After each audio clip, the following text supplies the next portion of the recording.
Okay, we want to multiply 24 times 31. And if you recall the way we did this in 3rd and 4th grade math classes, we would start with the 1 and we would multiply 1 times 4 to get 4 and 1 times 2 to get 2. And then we would put in a 0 to hold the place, and we would do the same thing with the number 3 in our 31 here.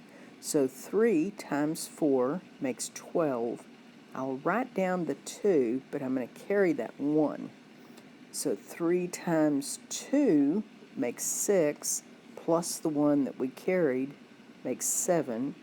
And then to get our final answer to this multiplication problem, we add the 24 plus the 720. So 4 plus 0 is 4. 2 plus 2 is 4.